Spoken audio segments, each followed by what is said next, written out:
Assalamu alaikum and hello from Sadia Qureshi. I work as a training consultant for multiple educational institutions along with the corporate sector. I also have my own venture through which I work on professional development for teachers, educators, and other professions.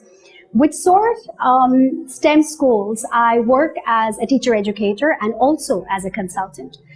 You're all aware that in our country, every person can become a teacher without acquiring any previous training.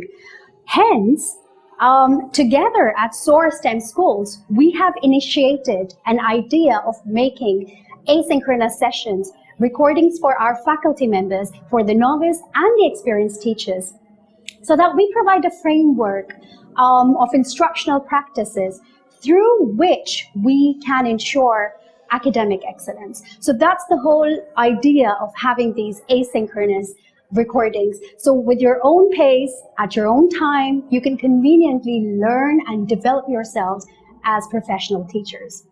Let's have a look at this. So basically, before we see what we are actually doing in these videos, let me just explain to you that these are going to be short modules, very short clips.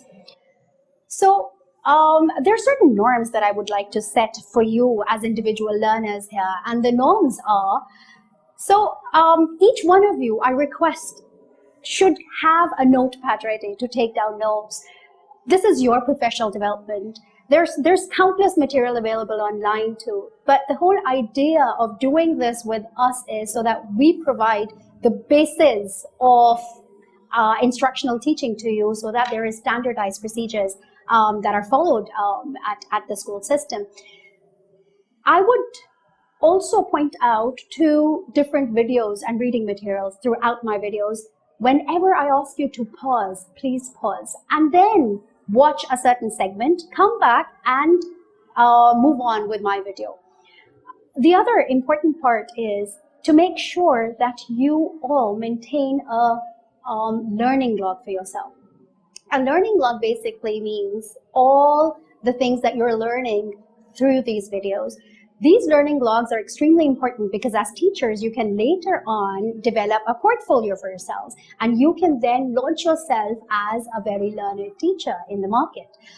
It's very important that you read everything that I recommend. Again, as I said, this is your professional development, and I'm actually not gaining anything from it.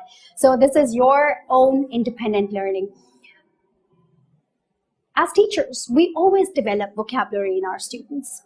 It is very important that we develop vocabulary for ourselves. We call those jargons. So language jargons, the academic jargons, are extremely important for teachers.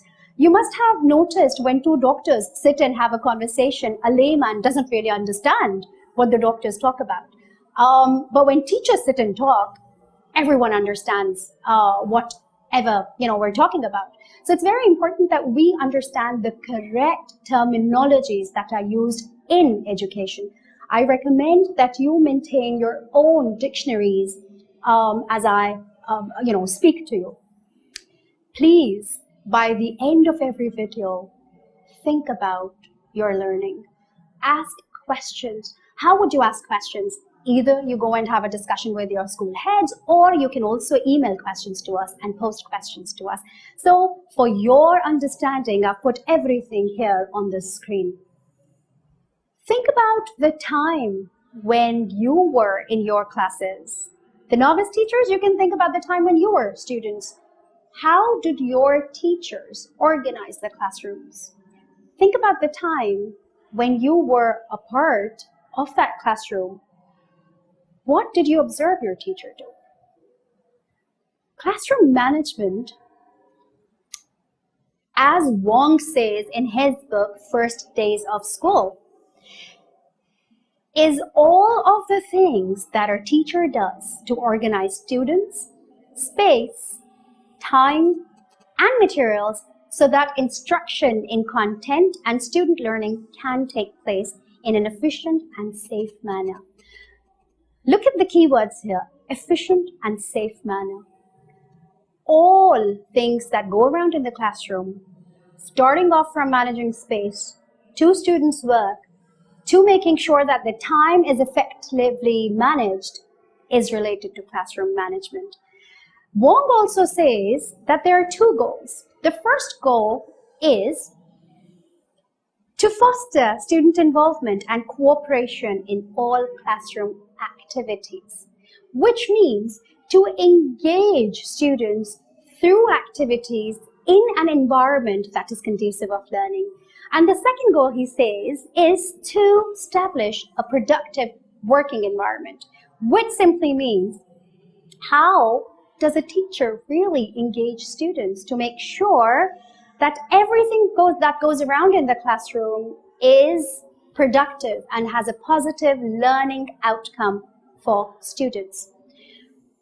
Today, we're going to cover 5 different principles that are required in classroom management. Building a good relationship between teachers and students, setting rules, routines, and procedures, managing self, maintaining appropriate student behavior, and techniques of motivating. Let's talk about the student relationship with the teacher. I am sure you all remember the time when you were in school. I will keep on saying this because it's important that we reflect upon how we perceived our teachers when we were students. So think about your favorite teacher for a minute. And now think about the teacher who was, oh my God, not so favorite. What was the difference between these two? How did you respond to these two teachers when they walked into your classrooms?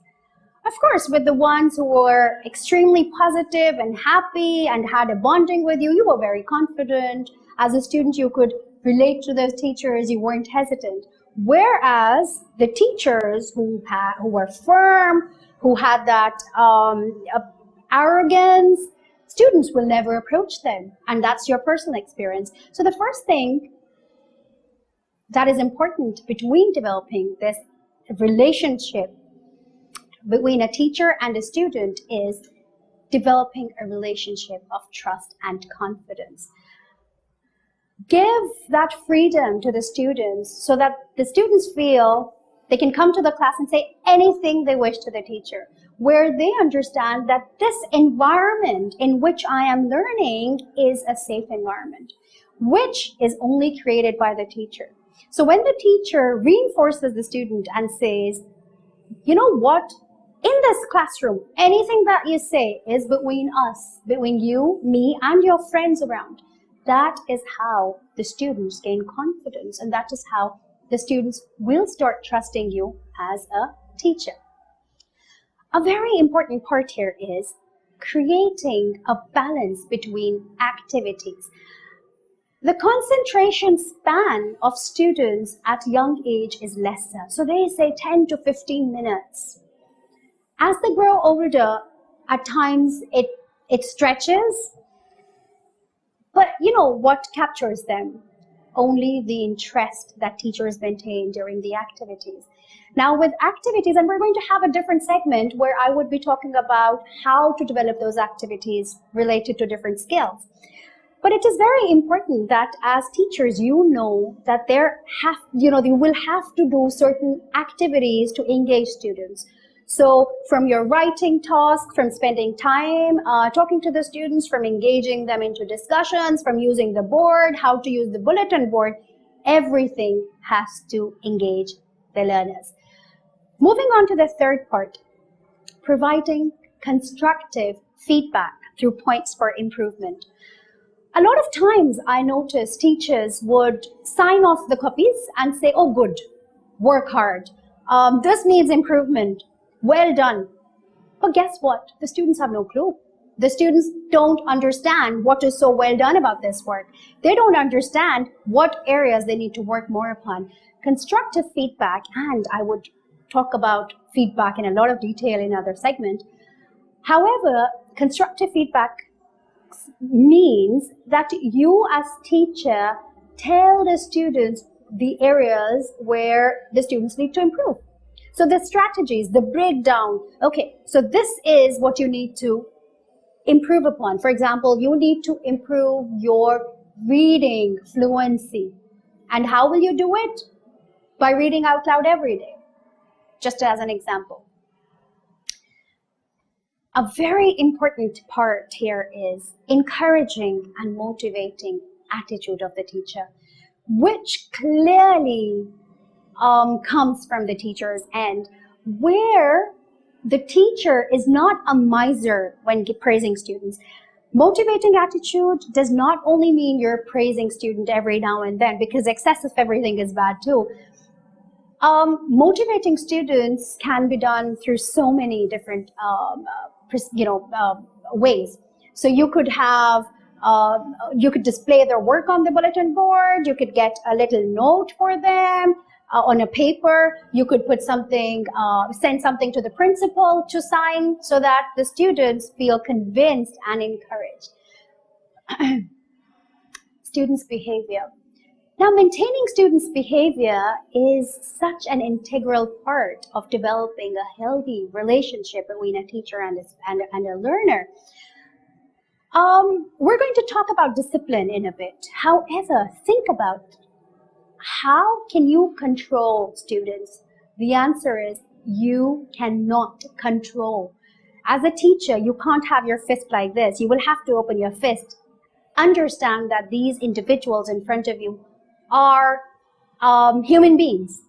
They have their own thinking and process. As a teacher, you will facilitate them. You will provide them opportunities to think, develop their ideas. So I'm going to now talk about how discipline falls in, and what do we as teachers need to do once we talk about discipline. It's interesting because in discipline, there's 3 different causes of discipline. The first is the teacher's factor. The second is the pupil as a factor. And the third is the school as a discipline, a factor in discipline. What do I mean by teacher? Oh my God, teachers cause discipline issues? It sounds very funny, but yes, they do. There are 2 points. The first is the teacher's personal characteristics. Teachers, unfortunately, a lot of them create a mountain out of mole. So an issue is not as big as it is created. So for example, if there was a little fight in the class, the teacher will keep on talking about it, killing the instructional time. Make sure whatever has happened, it's cut right there and then, and it's not dragged into something else. So if a teacher is always yelling and is screaming at students, that's a very negative personal characteristic. That distorts the discipline of your classroom. A very important second factor, how teachers can cause discipline issues, is the scholastic qualifications. So what teacher feels, oh my God, I have graduated from a top-notch university and here I am teaching these students. And you as a teacher start impressing the students with your knowledge and all the degrees that you have. You talk about what kind of experience you have. Well, good. All the best you have that experience. However, think about students. Whenever you have to pick up something from the ground, I always give this example in my trainings. Whenever you have to pick something from the ground, you will have to stretch out your hand, bend down and pick it up, right? It's the same with students. You cannot impress them with whatever degrees and experience you have. Show it to the students. So if you as a teacher are going on and on and on about how you have gained these degrees and certifications, believe you me, you're causing discipline issues yourself. Pupil as a factor in discipline, 100%. You will come across students who cause problems for teachers, who just don't want to sit at a place, who would like to run around, who would like to create issues for other students. How to deal with them? That's another area. When I say school as a factor of discipline here, now pupil and student and teachers, they're all connected, right, in a school environment. The schools should have set policies for discipline. So start off with filling a discipline, maybe a form, and then let the student confess that this is a problem that the student has created.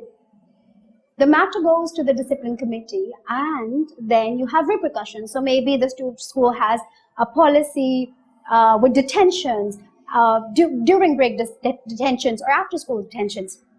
School becomes a part of creating discipline issues if policies and procedures are not kept in place.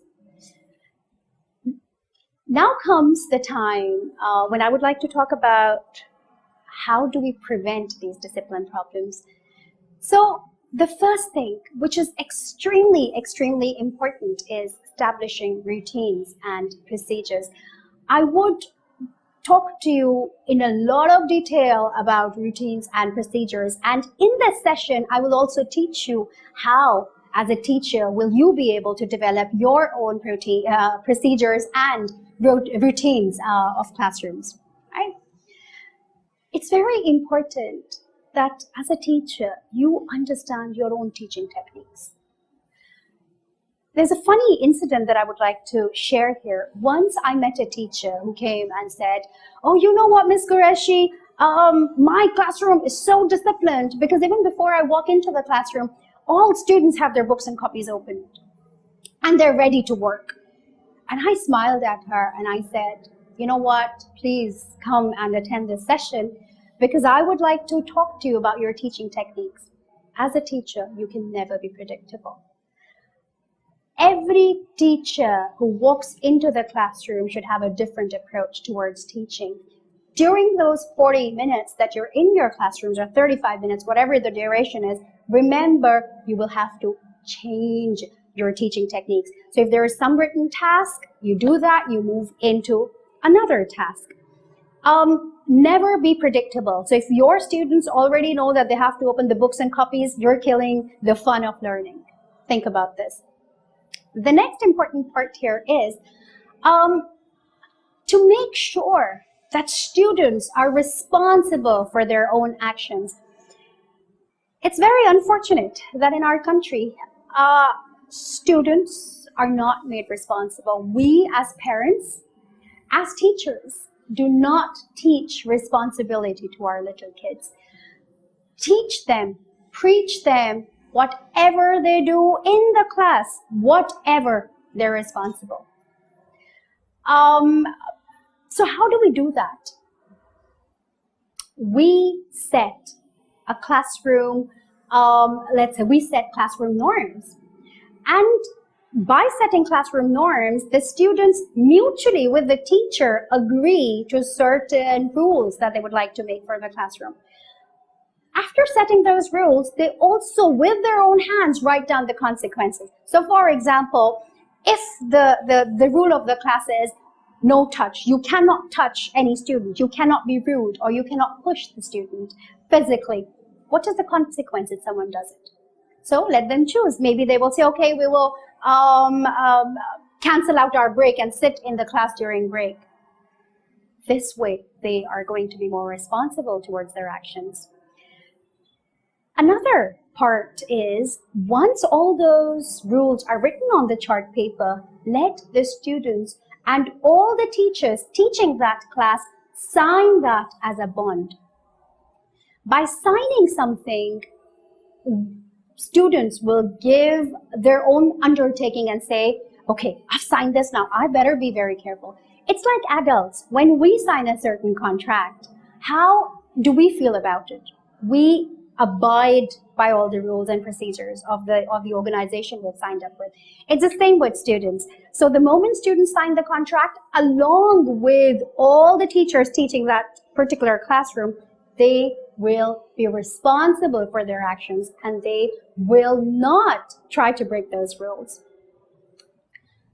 Now, all the rules have been established, they've been put on the chart paper. What's next? Reinforcing rules. It's mandatory that every teacher who walks into the classroom reinforces rule. But I'm not saying that you kill the instructional time and keep on talking about rules all the time. But maybe pick up a rule. For example, one rule is everyone needs to raise hands before they speak. So when a teacher is teaching and the teacher asks questions, you could simply say, make sure you raise your hand before you answer this question. So you're reinforcing the rule that has been set. One thing that is extremely important here is how we communicate with the students. body language and gestures are extremely important.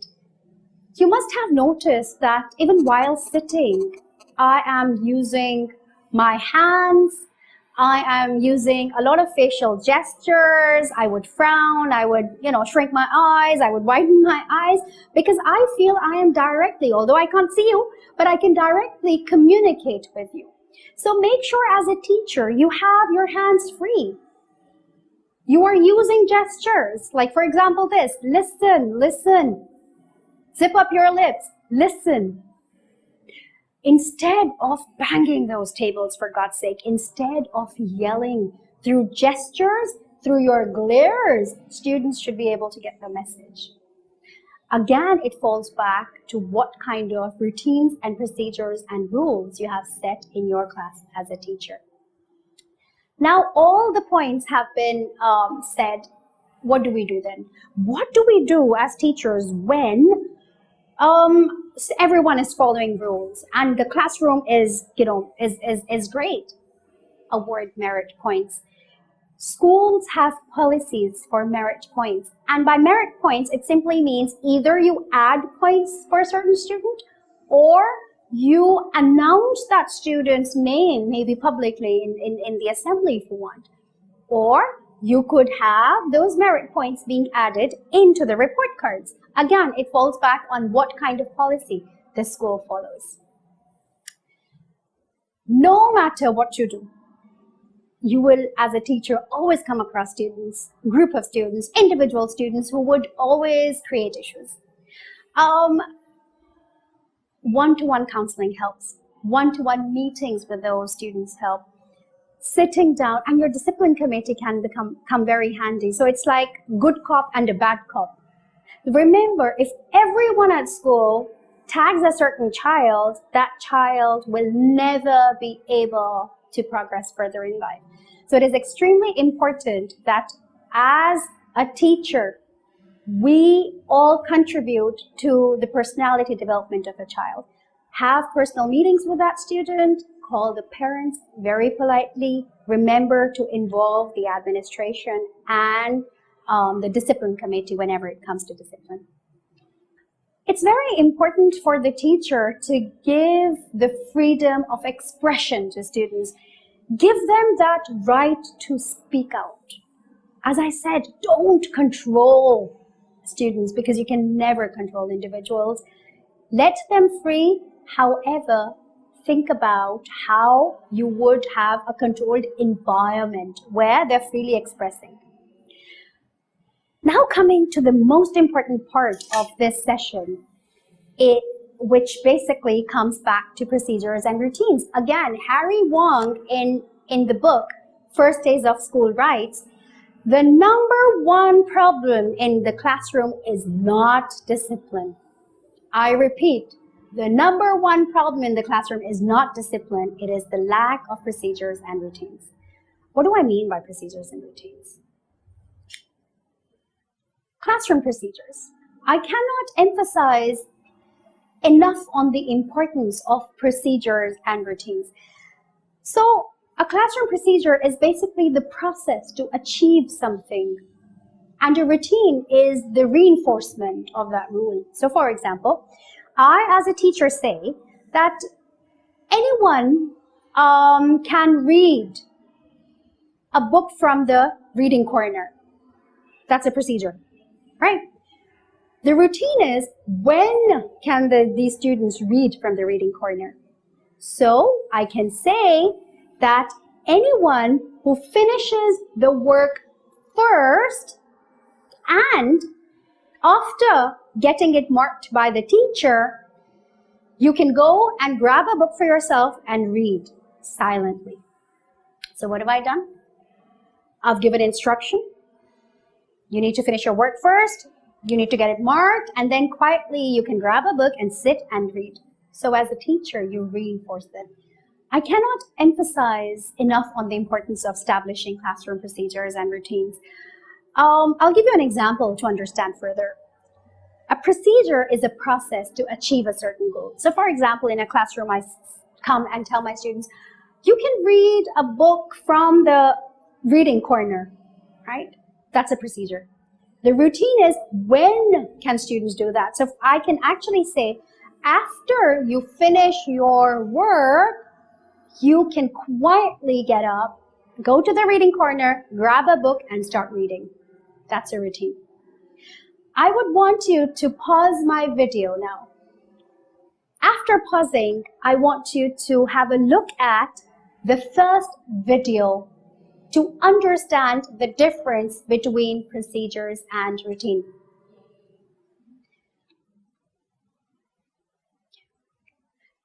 Thank you for watching this video. Now I want you to watch the second video. Pause my video again. Watch the second video. Think about what kinds of routines and procedures will you take up when you go into your classroom.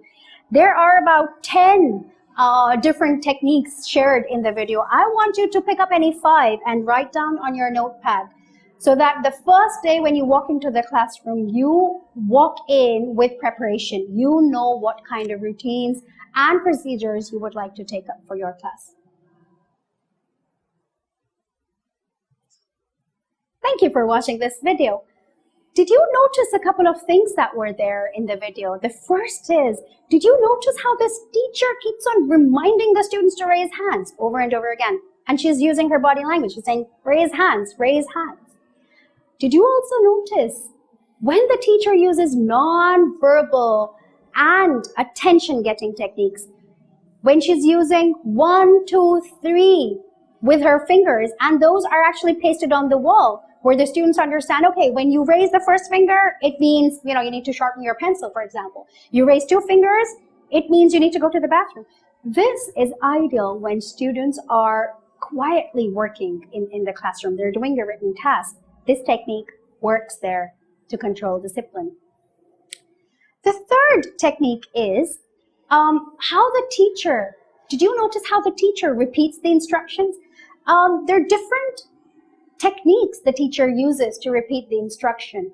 So when you repeat instructions, you can actually ask the students also, and again, use a lot of effective body language. The next thing did you notice was how many times the teacher times the tasks, which means they have these different clips. You must have observed how different buzzers were used, right, to time the task. Remember, when you assign a task to the students, writing task, reading task, whatever it is, time it. If you don't time the task, the students just take forever to finish it. Right? Did you also notice how this teacher engages students by letting them have their elbow and table partners?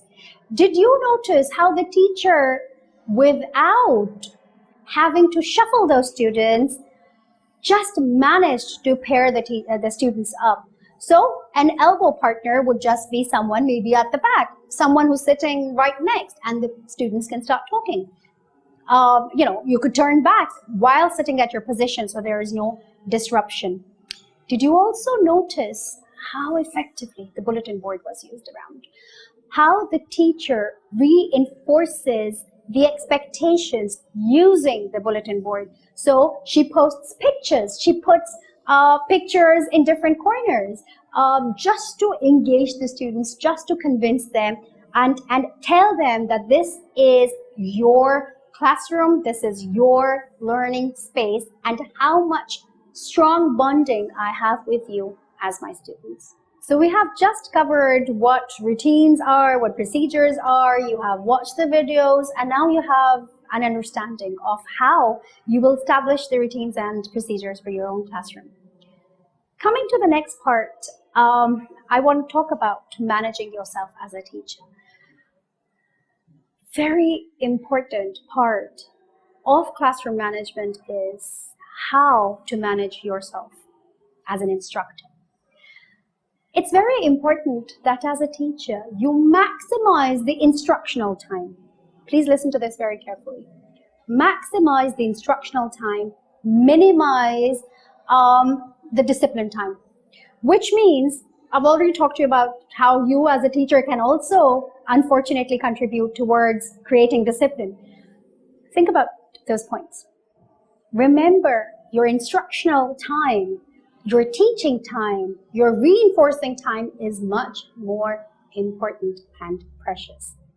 Everything falls back on planning. Everything falls back on understanding how you are going to manage your classroom once you're in front of your students. Another very important point here that I would like to make is think about your own behavior as a teacher. It is extremely, extremely degrading and totally unacceptable at our school system to allow teachers to tag students, to reprimand students physically or verbally, to use harsh comments to degrade them, make comments that would be disgraceful. Remember, as a teacher, you have that attire, you have that aura. You have to make sure that you understand the importance this profession has for individuals. A lot of times teachers, what I mean by tagging is the stuff from culture that goes on. I've been a teacher, I know how it looks. I'm still a teacher, it's just that I work with adults now. But in the staff room, there's so much going on, and a lot of times students are tagged. So if a certain child is not behaved appropriately, is not behaving, that child is the talk of the school completely. So that child is tagged. So before a teacher walks into that classroom, she already has, or he already has that mind frame, that student who sits at the back of the class, you are the one. So we're consistently pointing out towards the negativity of students. Please don't do that. It completely creates humiliation. We are not there to humiliate individuals.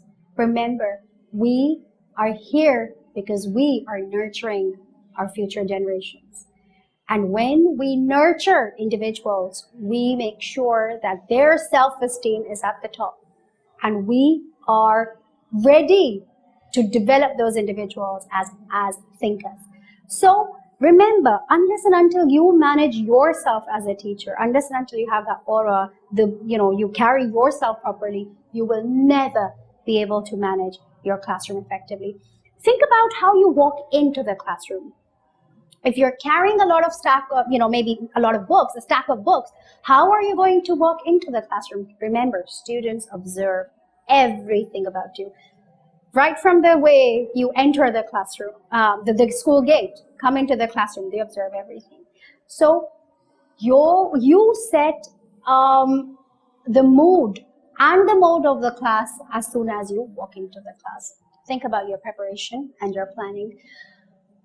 Moving on from managing yourself, another very important part here is to talk about the classroom seating arrangement. I'm going to show you some visuals for seating arrangement. These are different ways in which students can be made to sit in the classroom. The first is the traditional, where they're just sitting in rows. Then they sit in pairs. There's a horseshoe arrangement. Then there's a double horseshoe arrangement, which basically is for larger classrooms, more students. They can also sit in clusters as you could see in the last two pictures. So basically, different types of classroom seating arrangement that you can keep on changing. Let me talk to you about a few in detail. So one of them here is when you make two rows sitting opposite, students sit opposite to each other. In this position, the student desks, you can position the student's desk so that they can face the center when you are facilitating classroom discussions. The outer area is ideal for skits. Students can be doing their role plays, there can be demonstrations, they can be doing presentations here. And here, although this is a traditional seating arrangement, but because they're facing each other, the interaction becomes beneficial, and they also feel that the environment here is more friendly as compared to just being in the same traditional seating. This is another arrangement that you can have with the tables, where the tables are, where the students at tables face front of the room. Situate chairs around tables so that students do not have their backs facing you. When it is time for small group activities, they can move their chairs to face each other. This arrangement is ideal for cooperative learning activities, and be aware that students seating in groups invites dialogue. So whenever students will sit in groups, they will speak to each other. Remember, a classroom that does not have any discussion is not an ideal classroom. So if the purpose is discussion, this arrangement works well. If you don't want the students to move around their chairs, then maybe they could just move around in classes. This seating arrangement here, students' desks groups so students can face each other. And this format is wonderful if you have desks, because you can rearrange them from traditional rows into groups and back again, depending upon your lesson plan. You need to teach students how to quickly rearrange the desk to facilitate small group work. Please remember, if you arrange the classroom in a certain way, you need to make sure the students rearrange it so that they're ready for the next activity. Don't just leave the classroom as you want.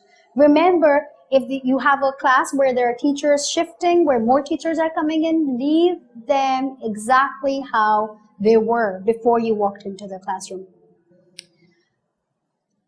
This way is the traditional way of seating. And traditional rows and columns are ideal for establishing classroom management. This arrangement allows students to focus on you when you are lecturing or teaching routines and procedures. It is great for direct instruction. One important part here that I want to emphasize upon is, no matter what type of classroom seating you have, remember, as a teacher, you need to walk around the classroom. You need to position yourself in a way where students don't have their back towards you, but you're at the front. Now, in traditional classroom seating, you will always stand in front. However, you can move around. You can move around and talk to students.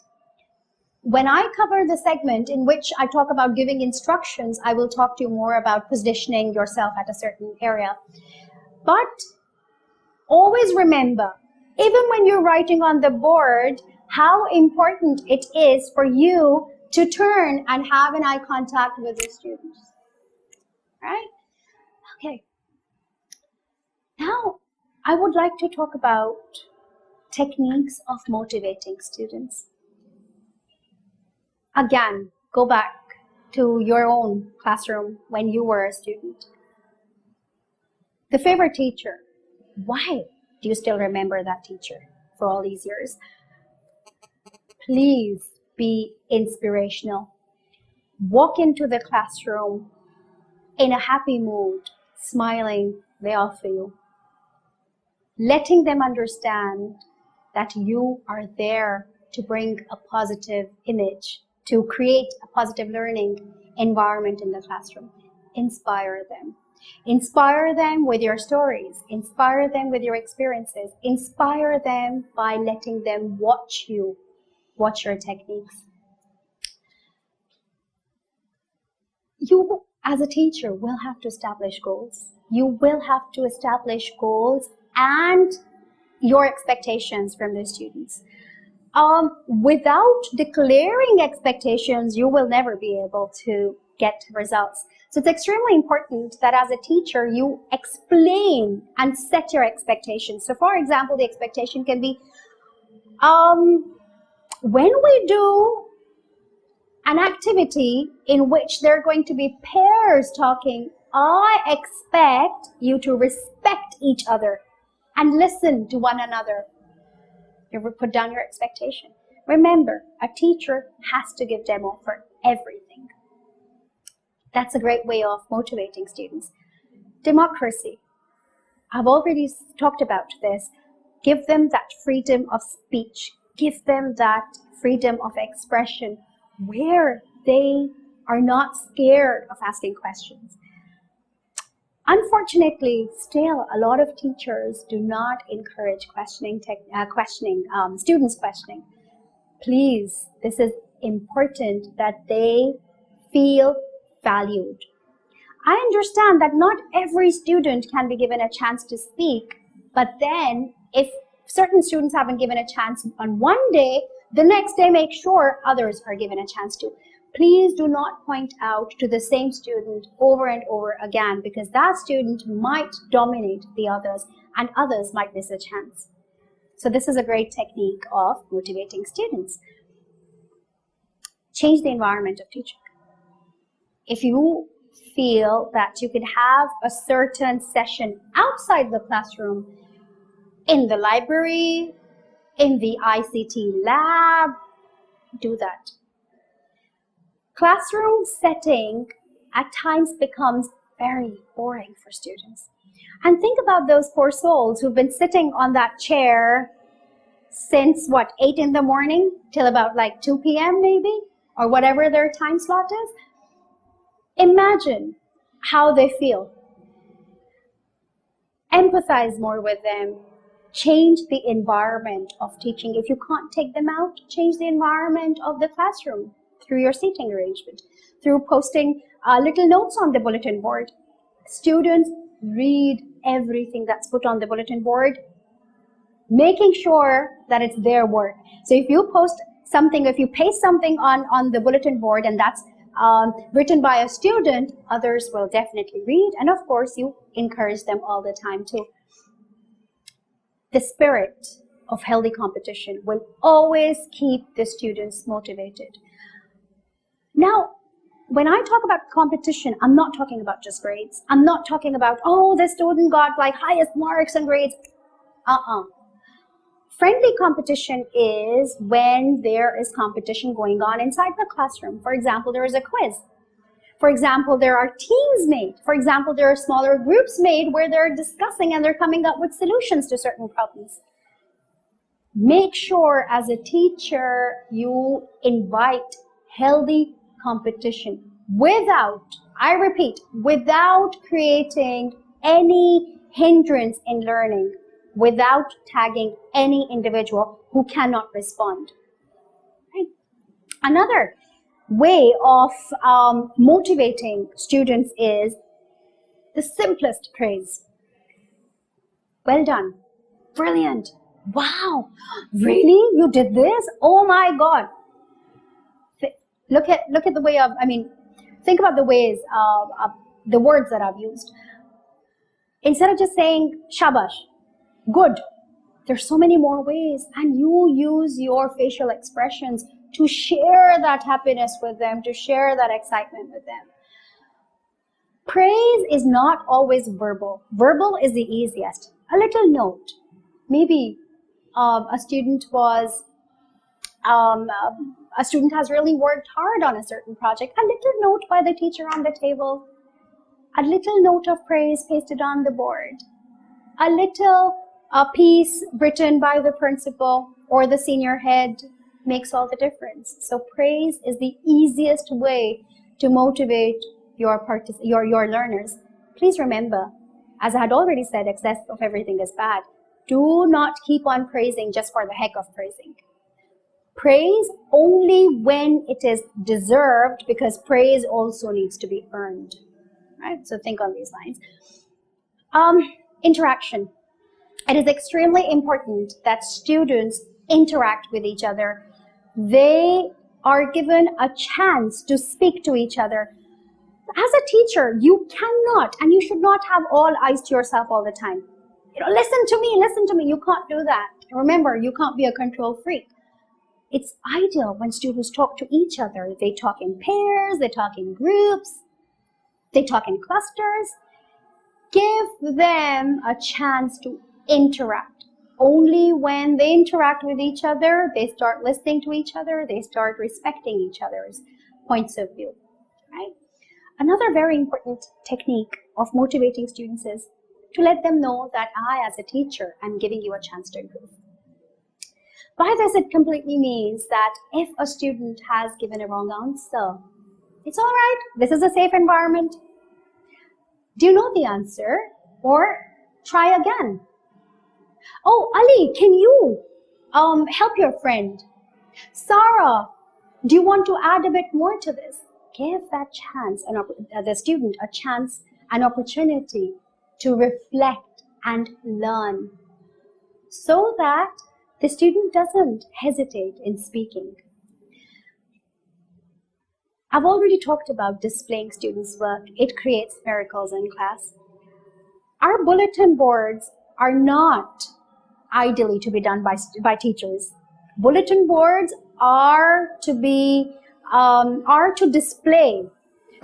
bulletin boards are used to display students' work. So the merit points go there, the pictures go there, any writing pieces the students have written goes there, and that keeps the students highly motivated. I'm going to show this to you on the screen, whatever I have said, so that you could take down notes if you wish. And while looking at this screen, think how you would be motivating your students and what type of techniques will you use. To wrap up this session, there's a final word that I would like to say, and the final word is: the purpose of a classroom management plan is to hold students accountable for misbehavior without having to yell, scold, or lecture. When used correctly, a classroom management plan eliminates the need to use these and other stressful, counterproductive methods. I would like to say to you, you as a teacher are very precious. Your voice is extremely precious. Your energy for us is very precious. Please use everything effectively. Do not yell in the classroom. Do not bang the tables. Your gestures, your glances, your glares, your smiles, your body language should just do magic. And make notes for yourself. Remember, without planning, nothing works. With this, we wrap up the first video. Thank you very much for watching me. Have a great day.